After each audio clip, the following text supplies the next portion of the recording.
Bab 11. Nama, bangkit dari sistem teknologi penulis, Wan Li Pengcheng.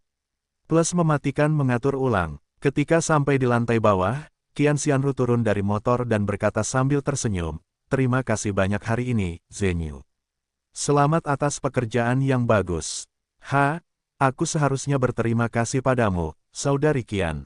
Itu bukan rekomendasimu." Mendengar kata perkenalan, Qian Xianru merasa bersalah. Akan lebih baik jika mengatakan bahwa dia telah menjual Guo Zhenyu. "Baiklah, omong-omong, posisi apa yang telah diatur Nona Gongsun untukmu?" Guo Zhenyu tiba-tiba menyadari bahwa dia telah mengabaikan sebuah masalah, kontraknya dalam bahasa Inggris. "Kami melihatnya dengan saksama dan dia tidak mengatakan aku lupa bertanya." Dua orang saling memandang, dari mata masing-masing terlihat ketidakberdayaan yang dalam. Namun, kegelisahan Qian Xianru menjadi semakin kuat. "Zhenyu, Nona Gongsun tidak semudah itu untuk diajak bergaul di permukaan. Hati-hati." Guo Zhenyu terkejut dengan perlakuan jujur Qian Xianru dan tertawa penuh terima kasih. "Baiklah, jangan khawatir." Pada titik ini, sistem meminta selamat kepada tuan rumah atas 20 poin persahabatan.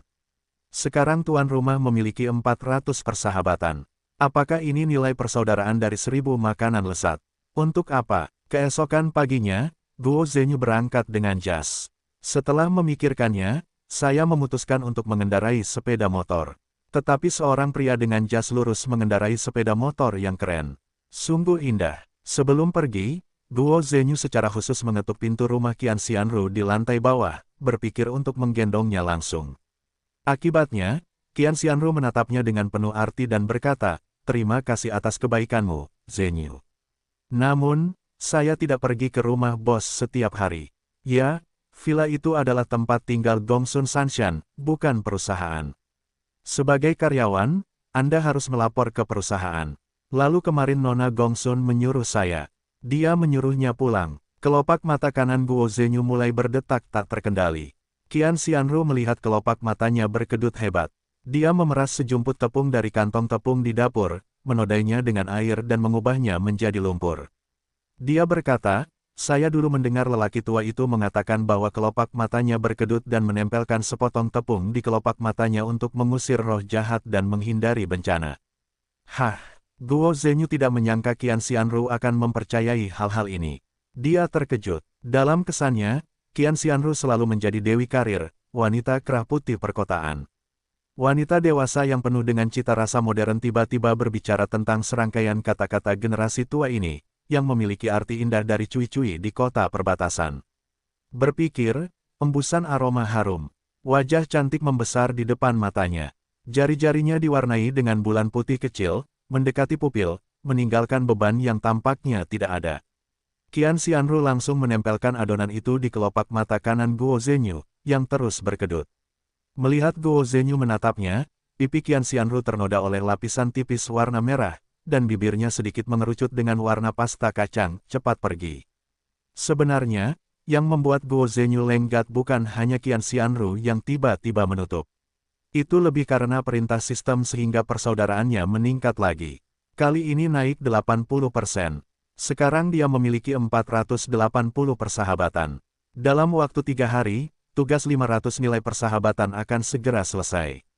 Ada begitu banyak cinta di dunia. Dalam perjalanan ke Villa Gongsun, Guo Zhenyu berbicara dengan otak sistem sambil menghadapi mata orang yang lewat bahwa gambar itu terlalu indah untuk kulihat. Bukankah nilai persahabatan individu tidak dapat diperoleh berulang kali dalam sebulan? Bagaimana aku bisa menyikat 1000 nilai persahabatan 100 yang halus? Tanda tanya. Maaf, sistem tidak akurat saat itu. Emosi yang sama tidak dapat diulang dari satu orang lebih dari sekali dalam sebulan. Petik 2. Maksudnya, ketika data naik kemarin dan hari ini, perasaan Qian Xianru tidak sama. Benar sekali. Bisakah kau memberitahuku apa sebenarnya itu? Maaf, aku tidak bisa. Ini mungkin memberi tuan rumah kesempatan untuk berbuat curang. Dibandingkan dengan ini, tuan rumah, kau harus memikirkan kemajuan tugas. Masih ada 19 jam lagi sebelum akhir tugas, 500 poin persahabatan dalam 3 hari, 19 jam, 20 persaudaraan, kau mungkin tidak bisa melakukannya. Petik 2. Rumput. Guo Zhenyu hampir lupa bahwa ada batas waktu untuk tugasnya. Jika dia tahu ini, dia seharusnya tidak tinggal di rumah ketika dia kembali dari rumah Gongsun kemarin. Lebih baik lari ke jalan dan melemparkan beberapa pelat baja kepada para pengemis dan membantu orang tua dan teman kecil itu. Jika kamu tidak dapat menyelesaikan tugas, kamu harus memotong 60.000. Itu juga uang hasil jerih payahnya. Sekali lagi, dia dihentikan di kantor keamanan di pintu masuk. Baru saat itulah Guo Zhenyu ingat bahwa dia sama sekali tidak memiliki kartu gerbang. Namun, petugas keamanan yang bertugas kemarin bukanlah orang yang sama dengan petugas keamanan hari ini. Dia tidak mengenal Guo Zhenyu. Tepat ketika dia tidak tahu harus berbuat apa, ponselnya berdering. Guo Zhenyu mengeluarkan ponselnya dari saku dalam jasnya dan menemukan bahwa ID peneleponnya adalah nomor yang tidak dikenal. Jadi dia meletakkan sepeda motornya di samping, berkata kepada petugas keamanan, "Maaf, tunggu sebentar," dan kemudian meluncur untuk menjawab. "Hampir kekasih, aku tidak menyangka kamu punya selera seperti itu." Petik 2. Begitu telepon tersambung, suara seorang gadis datang dari seberang telepon. Guo Zhenyu tertegun selama beberapa detik sebelum dia menyadari bahwa dia sedang berbicara tentang RBT-nya sendiri, hampir cinta. "Siapa kamu?" Dari ujung telepon terdengar tawa yang menyenangkan, tulang yang renyah dan menawan. "Cook, sepertinya kamu sering berhubungan dengan wanita cantik, tidak ingat nomor ponselmu sendiri, siapa yang menghubungimu?" "Baru-baru ini kamu adalah Nona Gongsun." Wajah Guo Zhenyu berkeringat. "Bukan. Aku ditabrak mobilnya hari itu." Ketika dia mengetahui bahwa dia adalah wanita cantik, dia meninggalkan nama dan nomor ponselnya. "Panggilan telepon ini benar-benar kebetulan, Nona Gongsun, panggilanmu tepat. Aku tidak punya kartu pintu, jadi aku tidak bisa masuk ke gerbang." Gongsun Sanshan berkata dengan jelas, "Berikan ponsel itu kepada petugas keamanan. Aku akan berbicara dengannya." Jadi Guo Zhenyu menyerahkan ponsel itu kepada petugas keamanan. Begitu ponsel diserahkan, Gongsun Sanshan tiba-tiba berkata dengan suara keras, kepada petugas keamanan yang tinggi. Guo Zhenyu melirik ke 4 petugas keamanan yang berdiri di kedua sisi dan menemukan seorang yang sangat tinggi. Petugas keamanan itu tampak berusia sekitar 30 tahun. Tingginya lebih dari 1,9 meter jika dilihat secara visual. Dia memiliki wajah yang khas di depan umum. Suara Gongsun Sanshan keras, dan volume panggilan telepon seluler Guo Zhenyu tidak kecil, sehingga suaranya langsung terdengar oleh petugas keamanan yang tinggi. Dia mengambil inisiatif untuk datang. Menunggu Guo Zhenyu tersenyum dan menyerahkan telepon seluler, pria itu mengulurkan tangan untuk mengambil telepon seluler, dan wajahnya tanpa ekspresi. Guo Zhenyu sedikit tertekan. Dia tidak pernah begitu frustrasi sejak dia meningkatkan kekuatannya terakhir kali. Baru saja, kekuatan dan teknik yang digunakan oleh petugas keamanan itu hampir alami. Guo Zhenyu tidak memiliki kekuatan untuk menangkis. Dia tidak dapat menahan diri untuk tidak meragukan. Bukankah itu ketidakmampuan tentara nasional, tetapi kelicikan tentara komunis? Gongsun Sanshan jelas mengenal petugas keamanan ini. Mungkin dia adalah pengawal atau preman dari keluarga Gongsun. Petugas keamanan yang tinggi itu mendengarkan telepon dengan lumpuh, lalu membungkuk kepada Guo Zhenyu, yang terkejut. Kemudian, dia meletakkan telepon genggam itu ke dalam pelukan Guo Zhenyu, sederhana dan kasar. Para petugas keamanan di sana bertukar pandang, menaikkan palang dan membiarkan Guo Zhenyu masuk. Ketika dia melaju ke villa yang besar dan keterlaluan itu lagi, Guo Zhenyu melihat Ferrari Enzo berwarna merah terang terparkir di depan gedung kecil itu. Sosok kuning berdiri di atap mobil itu sangat menarik perhatian. Sepeda motor itu menggambar lintasan yang indah dan menghentikan deru mesinnya. Guo Zhenyu melompat keluar dari mobil dan berkata kepada Gongsun Sanshan, yang berdiri di atap, "Halo." Gongsun Sanshan mengenakan gaun kotak-kotak kuning angsa hari ini. Tabrakan warna cerah antara gaya sederhana dan mobil sport mewah itu memunculkan pesona yang berbeda. Melawan matahari pagi, itu memberi orang perasaan bahwa gadis itu datang dari langit. Tepat ketika Guo Zhenyu menikmati keindahan itu dengan puas, si cantik tiba-tiba menunjukkan senyum yang indah dan mengucapkan kata yang sangat indah, "Kamu adalah pengawal, untuk apa kamu memakai jas? Apakah kamu melepaskannya saat bertarung?" Apa? Guo Zhenyu tidak bisa mempercayai telinganya. "Ketika aku keluar di pagi hari, karena kelopak mata kananku berdetak, adonan kecil yang ditempelkan Qian Xianru padanya telah tertiup angin saat melaju melawan angin. Kelopak mata kanannya sekarang berkedut lagi." Gongsun Sanshan takut Guo Zhenyu tidak bisa mendengar dengan jelas. Dia mengulanginya perlahan dan kata demi kata, kamu adalah pengawalku. Kamu seharusnya tidak mengenakan jas ini. Aku, Guo Zhenyu menatap senyum Gongsun Sanshan yang kabur oleh cahaya latar. Kontrak bahasa Inggris kemarin, permintaan maaf tulus Nona yang tiba-tiba, matanya terus-menerus berdetak di pagi hari, dan perasaan tidak nyaman sepanjang waktu gabungkan semuanya untuk membuat jawaban yang lengkap. Aku telah ditipu. Dia adalah pengawal. Menyadari bahwa dia telah menjadi pengawal, Guo Zhenyu sangat marah. Baiklah, barusan kurasa Satpam Jangkung itu adalah pengawal pribadi keluarga Gongsun. Sekarang lebih baik, dia sendiri yang jadi pengawal. Melihat wajah Gongsun Sanshan yang berbunga-bunga, Guo Zhenyu tak kuasa menahan diri untuk tidak teringat pada apa yang Yin Susu katakan kepada Zhang Wuji dalam kisah membunuh naga dengan mengandalkan surga. Ketika kau bepergian di masa depan, kau harus berhati-hati agar tidak tertipu oleh wanita cantik. Semakin cantik seorang wanita, semakin banyak tipu dayanya. Melihat seluruh proses perubahan wajah Guo Zhenyu, Gongsun Sanshan sangat senang, sepatah kata dari seorang pria sejati tidak dapat dilacak kembali. Kau tidak akan menariknya kembali, kan? Mengenai ganti rugi yang telah ditetapkan, aku yakin kau tidak akan meminta seseorang menerjemahkan kontrak kemarin untukmu. Tentu saja, aku tidak ingin menunjukkannya kepadamu, karena kalau kamu baca kontraknya, kita gak bisa berteman lagi. Bahagia, tiba-tiba, Guo Zhenyu melontarkan 4 kata ini dengan dingin. Gongsun Sanshan tidak dapat menahan senyum. Oh, mengapa mempermainkanku? Karena kamu adalah wanita pertama, atasan. Siama Wei kemarin, kontrak bahasa Inggris, bukan untuk mencari kesenangan dariku, pecundang yang malang ini. Tidak tahu malu menyebut nama manajer umum Xia untuk ini. Begitu suaranya turun, nada perintah sistem membuat Guo Zhenyu linglung, kamu telah memperoleh 10 nilai persahabatan. Saat ini, kamu memiliki 490 nilai persahabatan. Hanya ada 10 nilai persahabatan yang tersisa dalam tugas, memperoleh 500 nilai persahabatan dalam waktu 3 hari. Tolong lakukan lebih banyak upaya. Guo Zhenyu tidak dapat menahan diri untuk tidak tenang. Dia menatap wajah Gongsun Sanshan, yang dapat disebut ekspresi ketertarikan, dan tampaknya memahami sesuatu. Aku mengerti, ini adalah wanita yang malas dan membosankan. Kamu mengikutinya tidak akan menarik perhatian atau kebaikannya, kamu harus melawan batas, biarkan dia merasa segar. Memahami kecenderungan strategis seseorang membuat Guo Zhenyu hampir gembira, jadi dia tidak begitu marah. Dia menghela napas dan berkata, sepatah kata dari seorang pria sejati tidak akan pernah bisa ditarik kembali. Siapa yang kemarin mengatakan padaku bahwa dia pusing, jadi percayalah padamu, menandatangani kontrak tanpa melihatnya dengan saksama. Aku telah menyinggungmu begitu banyak tadi, Nona.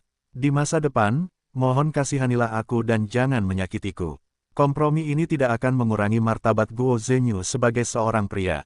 Hanya dapat dikatakan bahwa dia berpikiran luas dan fleksibel. Gongsun Sanshan lebih puas dengan mainan baru yang ditemukannya. Tentu saja, karena ini adalah emosi yang sama seperti sebelumnya, nilai persahabatan Guo Zhenyu tidak terus tumbuh. Melihat Guo Zhenyu, yang telah menerima hidupnya, Gongsun Sanshan tertawa dan bahkan berlutut dengan rok wanita. Dia berjongkok dan mengulurkan lengan putih giok, bantu aku turun. Guo Zhenyu geli, tetapi dia tidak banyak bicara. Dia hanya melangkah maju dan membantu Gongsun Sanshan turun dari atap Ferrari. Meskipun tidak ada drama tentang si cantik yang jatuh dan jatuh ke pelukan sang pahlawan saat dia turun, rok Gongsun Sanshan tergesek ke atas oleh badan mobil, memperlihatkan sebagian besar kakinya yang jenjang. Gongsun Sanshan menyapu mata Guo Zhenyu yang tidak jujur sambil tersenyum, dan melompat turun. Pada saat mendarat, roknya terangkat ke atas, seperti bunga yang aneh. Pada saat ini, Guo Zhenyu melihat Gongsun Sanshan bertelanjang kaki, kakinya yang ramping di atas rumput di halaman. Kuning angsa, merah terang, hijau dan giok, bersama dengan bangunan putih di latar belakang, rambutku seperti asap. Di pagi hari sebelum fajar, itu tampak seperti lukisan cat minyak yang telah melewati 3 abad. Lupakan saja, hanya seorang wanita, atau wanita cantik, Guo Zhenyu seharusnya menjadi perubahan pekerjaan, perubahan suasana hati. Gajinya tinggi, mengendarai mobil sport, dan setiap hari ada wanita cantik untuk menemani, juga disebut kecantikan mobil yang harum. Selain itu, jika Xia Siwei benar-benar akrab dengan Gongsun Sanshan, dia tidak akan membiarkan Gongsun Sanshan pergi terlalu jauh ya. Sepatuku ada di sana, Gongsun Sanshan menunjuk ke suatu arah di taman. Aku baru saja melemparkannya ke kolam. Sekarang, bawa aku ke mall untuk membeli sepatu. Seperti yang diharapkan, itu adalah temperamen seorang wanita. Jadi bertelanjang kaki, ada karpet merah di sana. Gongsun Sanshan berkata dengan acuh tak acuh, sekarang, bukakan pintu untukku. Kami para pecundang tidak mengerti dunia orang kaya. Guo Zhenyu dan Gongsun Sanshan membuat jalan memutar ke sisi kopilot dan membukakan pintu untuknya. Silakan, Nona. Dagu Gongsun Sanshan dan tanah membentuk sudut 65 derajat. Kulit lehernya yang halus hampir berkilau seperti porselen dalam cahaya pagi yang lembut. Suaranya ringan dan berirama, terima kasih. Panggil saja aku Sanshan, saudara Zhenyu. Duduk di jok kulit Ferrari, Guo Zhenyu menurunkan kaca jendela, menatap sepeda motor Harley-nya yang penuh kenangan dan bertanya, bagaimana dengan mobilku? Gongsun Sanshan menekan tombol pada dirinya sendiri. Kanopi di kepalanya sedikit mundur.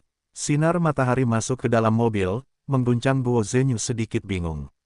Paman, Wang simpan saja sebentar. Besok kamu pindah ke tempatku, dan aku sudah meminta mereka untuk membersihkan kamar untukmu, masih belum. Bukankah hidup bersama seperti ini membuat Guo Zhenyu diam-diam mengeluh dalam hatinya?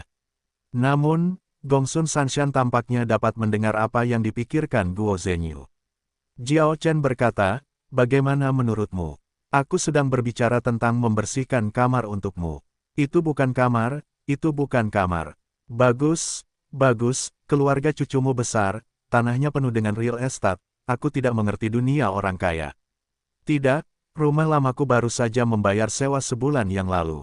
Kau tidak ingin menyerahkan tetanggamu yang cantik, canda Gongsun Sanshan. Guo Zhenyu memikirkan wajah Qian Xianru yang tiba-tiba mendekat di pagi hari dan mengerutkan kening, jangan mengolok-oloknya, Nona Gongsun. Baiklah, mengapa kau begitu galak?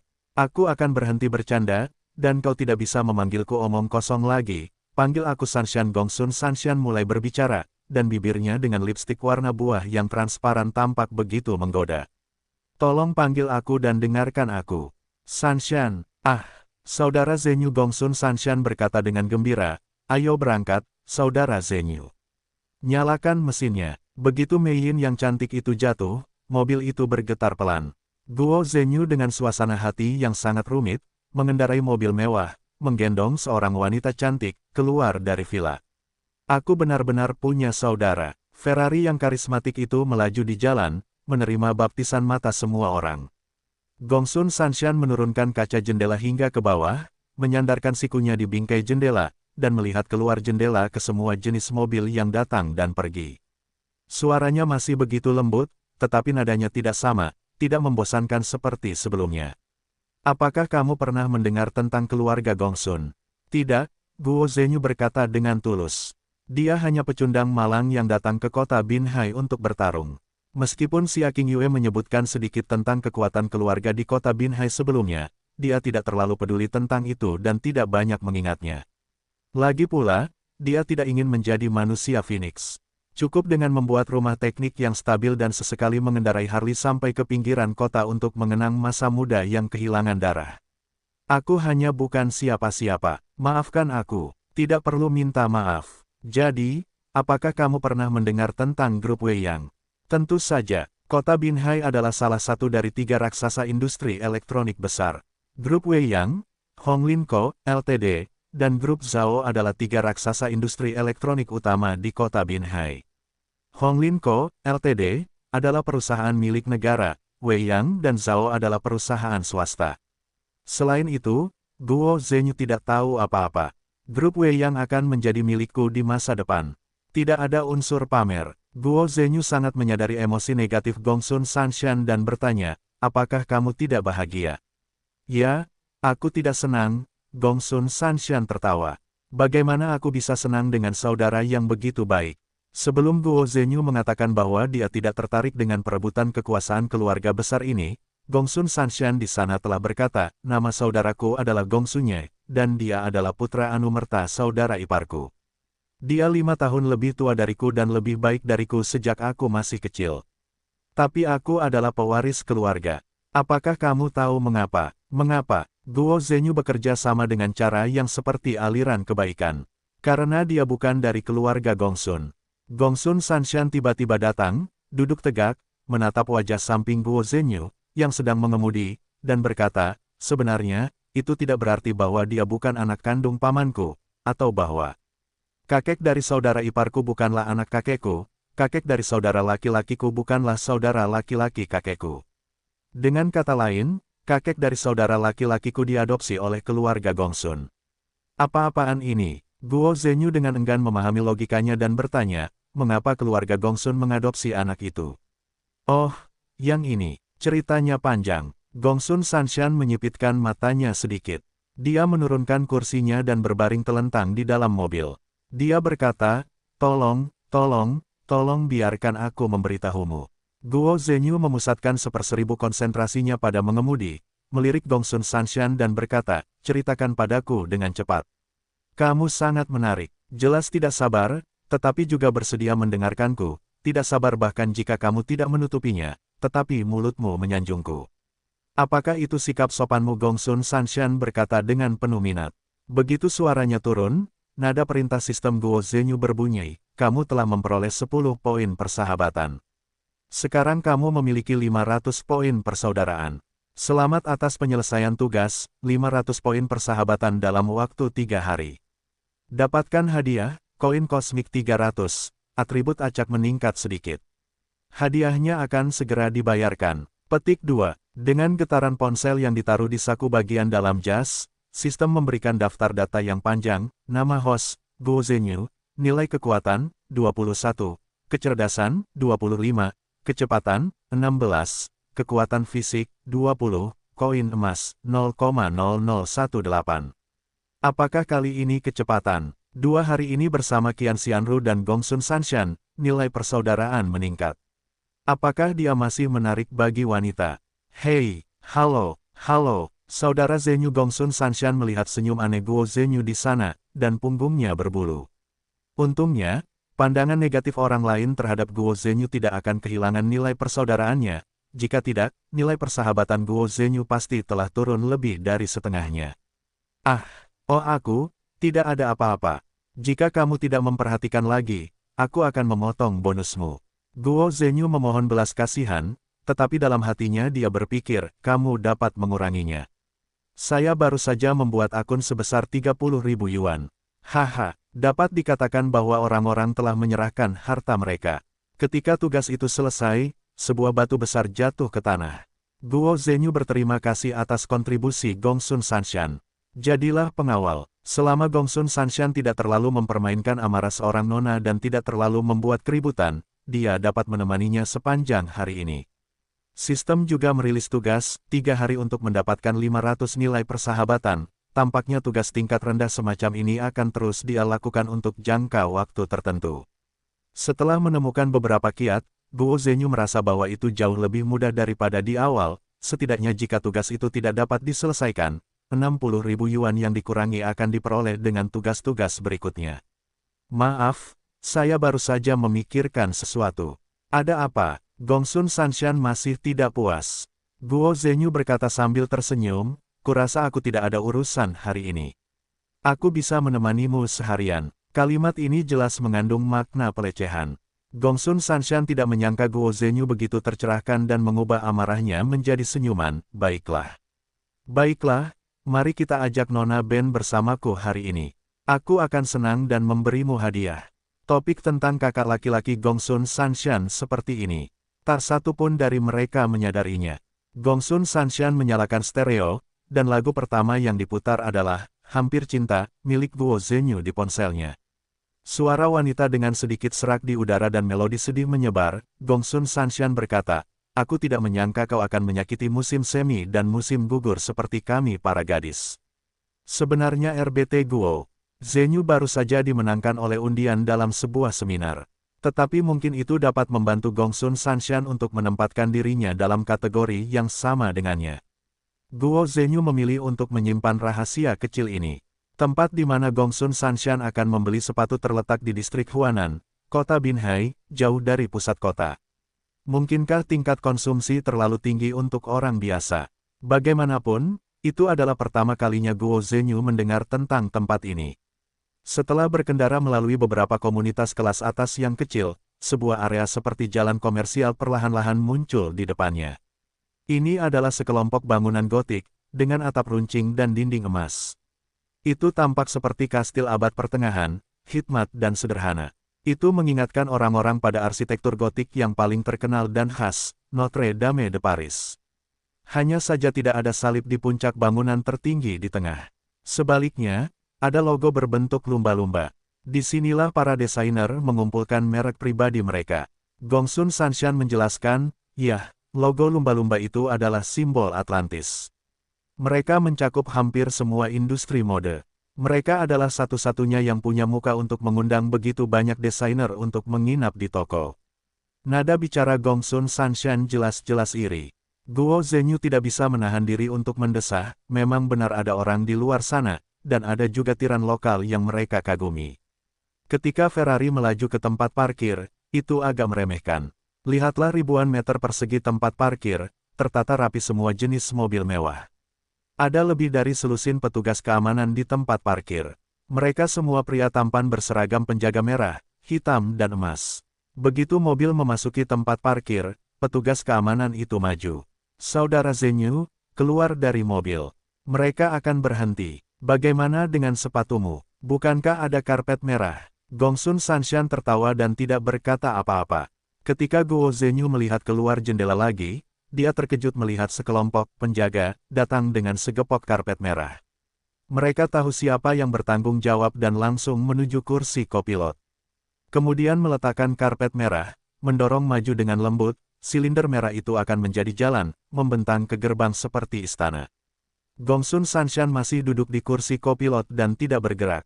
Ketika Guo Zhenyu menyadari bahwa pekerjaannya akan segera datang, dia segera keluar dari mobil dan mengambil jalan memutar ke pintu penumpang depan untuk membukakan pintu bagi Gongsun Sanshan. Gongsun Sanshan keluar dari mobil perlahan-lahan dan berjalan tanpa alas kaki di karpet merah. Para penjaga berbaris di karpet merah seolah-olah menyambut sang ratu. Guo Zhenyu mengikuti Gongsun Sanshan selangkah demi selangkah, berusaha mengendalikan diri agar tidak bersikap seperti orang desa. Hanya selangkah dari pintu masuk utama gedung, Gongsun Sanshan tiba-tiba berbisik, "Sial, kenapa dia ada di sini?"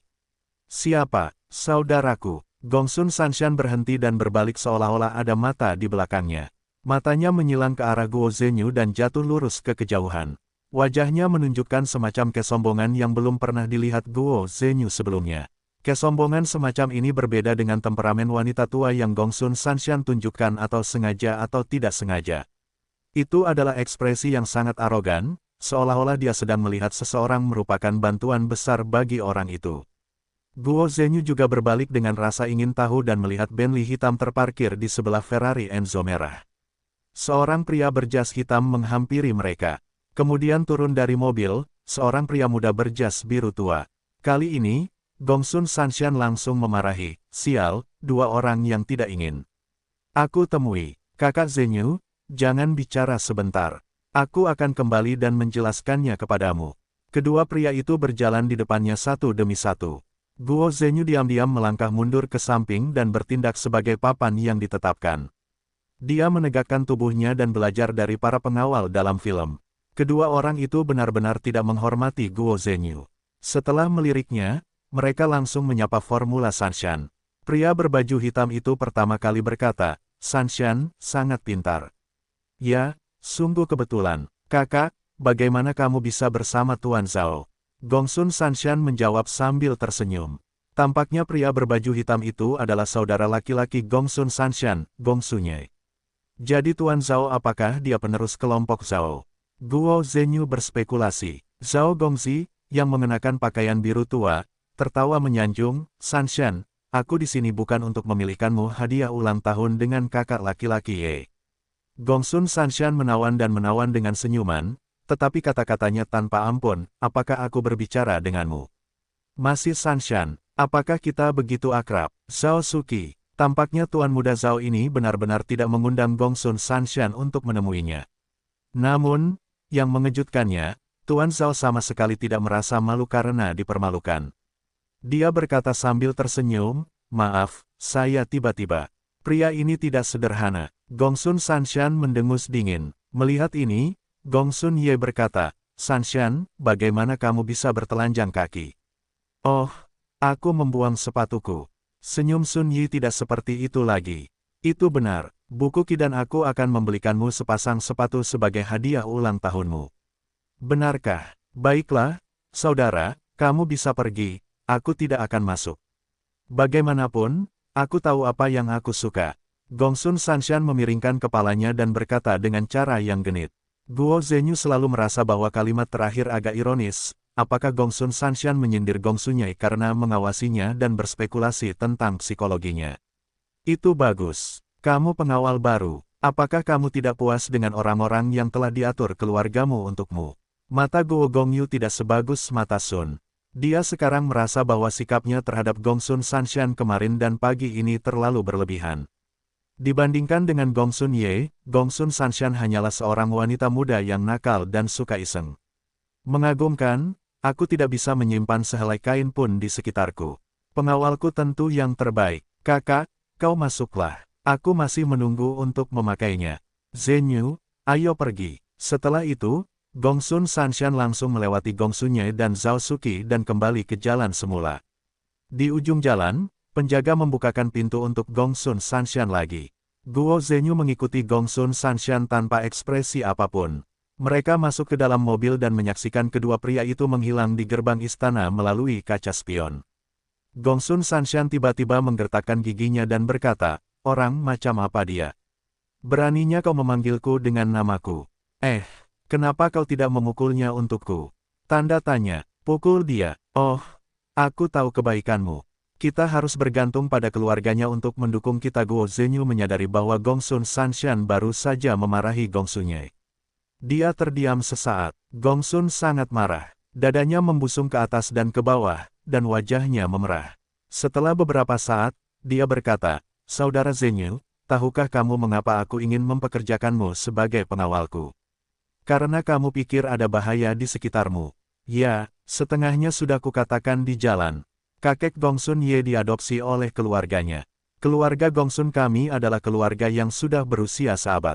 Sejak awal berdirinya Republik Rakyat Tiongkok hingga tahun ke-10 Republik Rakyat Tiongkok, target utama bencana adalah kakek buyut. Untuk menghindari kecurigaan, kakek buyut mengadopsi anak yatim piatu yang telah meninggal. Anak yatim piatu ini adalah kakek Gongsun Ye. Petik 2. Lalu mengapa mengadopsi anak laki-laki? Apakah kamu tidak takut mengancam anakmu sendiri? Petik 2. Karena kakekku belum lahir saat itu. Siapa tahu kakek buyut itu mendatangi putranya, jadi Gongsun Lou, kakek Gongsun Ye, merasa malu. Selama 3 generasi, posisi cabang mereka dalam keluarga Gongsun adalah dalam status pelindung. Keluarga Gongsun melatih mereka untuk membantu mereka menjadi tuan. Sungguh menyebalkan bahwa di generasiku, akulah satu-satunya anak perempuan. Gongsun Ye telah menonjol sejak kecil, dan lambat laun dia tidak dapat mengatakan siapa dirinya. Semakin banyak Gongsun Sanshan berkata, semakin marah dia memukul kaca depan mobil. Sejak tahun lalu, kesehatan kakekku semakin memburuk, dan cabang-cabang keluarga Gongsun ini menjadi tidak jujur. Di satu sisi, kakekku mulai melatihku untuk mengambil alih bisnis. Di sisi lain, dia mengira aku adalah seorang gadis, dan ingin mencari keluarga istri yang baik untuk menjadi pendukungku. Keluarga Zhao adalah objek yang paling ideal, dan sejujurnya, Zhao Suqi tidak buruk dalam penampilan dan otak. Tetapi Gongsun Ye selalu dekat dengannya. Bagian terburuknya adalah aku mendapati seseorang mengawasiku. Berbicara tentang ini, Gongsun Sanshan menarik napas, dan wajahnya menjadi sangat buruk. Matanya lurus seolah-olah dia memikirkan sesuatu yang mengerikan. Guo Zhenyu tidak berani menyela dan diam-diam memperhatikannya agar tenang. Gongsun Sanshan tidak ingin mengulangi pengalaman mengerikan itu lagi, jadi dia melewatkan paragraf ini dan membuat ringkasan, aku tidak peduli seberapa hebatnya dirimu. Tentu saja, akan lebih baik jika kamu adalah seorang ahli seni bela diri. Aku hanya ingin memiliki seseorang yang mengetahui kebenaran di sisiku. Kau tidak perlu menemaniku terlalu lama. Aku putri tertua keluarga Gongsun. Suatu hari nanti, aku akan menghidupi keluarga ini dan menghancurkan semut-semut itu sampai mati. Suara dan tatapan mata Gongsun Sanshan tegas dan tak tertandingi, tetapi Guo Zhenyu sedikit tertekan ketika dia mengucapkan kata-kata ini dari seorang gadis yang manis dan cantik. Pada saat yang sama, kesannya terhadap Gongsun Sanshan menambahkan beberapa poin, meskipun dia dimanja dan dibesarkan dengan baik, dia adalah gadis yang pemberani dan kuat pada dasarnya. Nona besar, mungkin arti dari tiga kata ini bukanlah kata ganti dari wanita kaya yang lembut dan sok penting itu. Jika Anda seorang wanita, Anda harus dapat menghidupi keluarga Anda. Sanshan, mengapa Anda ingin mengatakan itu padaku? Guo Zhenyu tidak dapat menahan diri untuk bertanya. Darah Gongsun Sanshan terasa dingin selama 3 menit. Melihat Guo Zhenyu menatap dirinya sendiri dengan serius, dia merasa sedikit demam di wajahnya dan berkata, saya tidak tahu mengapa. Saya hanya sangat mempercayai Anda. Kakak Zhenyu, Anda akan menepati kepercayaan saya, bukan? Sama seperti yang Anda lakukan untuk Xiao Yue. Ya, kata Guo Zhenyu sambil tersenyum. Wajahnya yang tampan penuh dengan mata hitam dan putih. Dia menatap Gongsun Sanshan dengan saksama dan hampir menyedotnya. Aku akan melindungimu. Siapa yang membiarkanku menjadi pengawalmu? Tanda tanya, kamu punya 300 poin persaudaraan. Sekarang kamu punya total 800 poin persaudaraan. Untuk tugas, dapatkan 500 poin persahabatan dalam 3 hari, total 1000 nilai persahabatan, tugasnya masih kurang 200 poin persahabatan. Tolong lakukan lebih banyak upaya. Suara perintah sistem di otak sedikit seperti kutukan, tetapi di sisi lain, itu juga mengingatkan Guo Zhenyu bahwa dia masih memiliki tugas dan sistem. Dia harus lebih kuat jika dia ingin melindungi gadis itu. Itu tidak boleh terjadi, seperti pagi ini. Ketika penjaga keamanan jangkung itu menganggap enteng semuanya. Ngomong-ngomong, Sanshan, siapa penjaga keamanan jangkung di pintu pagi ini? Guo Zhenyu tiba-tiba memikirkan ini. Gongsun Sanshan terkekeh jenaka, dia adalah pengawal yang dikirim oleh keluargaku sebelumnya. Namanya Kubis. Ya, itu adalah Kubis dari Kubis Cina. Kak, aku mengambil nama itu. Pria itu sangat imut. Dia dibesarkan oleh keluarga Gongsun sejak dia masih kecil. Tetapi Gongsunnya telah merayunya dalam beberapa tahun terakhir. Aku sengaja menjauhkannya dan memintanya untuk menjagaku. Aku ingin mengambil kesempatan ini untuk menguji kesetiaannya. Itu benar, Guo Zhenyu berpikir, sepertinya tadi, pengawalku tentu saja yang terbaik, hanya masalah harga diri. Aku khawatir itu bukan untuk Guo Zhenyu untuk berdebat dengannya, tetapi semacam psikologi yang mirip dengan, kamu tidak dapat mengatur urusan wanita tertua. Tadi, mengapa kamu tidak membiarkanku berbicara? Itu keren. Gongsun Sanshan menganggukkan kepalanya dan berkata, sore nanti, aku akan meminta seseorang untuk membuatkanmu jas hitam dan sepatu hitam serta kacamata hitam. Di masa depan, kamu tidak dapat berbicara denganku tanpa perintahku. Guo Zhenyu tidak dapat menahan tawa, Nona, apa saja pengaturan hari ini? Baiklah, rencana awalnya adalah membantumu pindah. Aku tetap ingin kau tinggal bersamaku, jadi kau tidak perlu bolak-balik. Apa kau benar-benar tidak mau? Baiklah, aku mungkin perlu memikirkannya lagi. Petik 2. Jika kau tidak bisa melepaskan saudari Xianru, kau bisa pindah ke sini bersama-sama.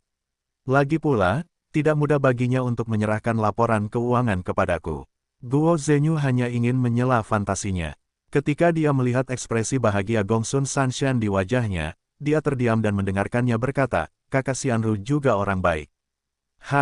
Di masa depan, kalian akan menjadi pendiri negaraku. Jika Kubis dapat bertahan dalam ujian ini, aku juga akan meninggalkannya sebuah rumah. Aku akan membawa semua anggota kelas yang aku kumpulkan ke istana Guanghan, sehingga kita bisa hidup bahagia bersama. Berhenti, gong dingin yang lebar apa itu? Yah, itu villaku. Oh, ngomong-ngomong, aku lupa memberitahumu, Ferrari Enzoku juga punya nama. Gongsun Sanshan berkata bahwa dia membuka pintu, melompat ke kaca depan tanpa alas kaki, menepuk penutup depan mobil, dan berkata sambil tersenyum, namanya Ah Wei. Guo Zhenyu tertawa. Beberapa dari mereka tidak ada hubungannya dengan rutinitas harian mereka. Mereka melihat Gongsunye dan Zhao Suki datang dari jauh, diikuti oleh seorang pelayan dengan sebuah kotak di tangannya. Sikap Gongsun Sanshan telah dipasang lagi. Gongsun Ye masih terlihat seperti saudara yang baik, berlutut di satu lutut, memegang sepatu untuk dipakainya.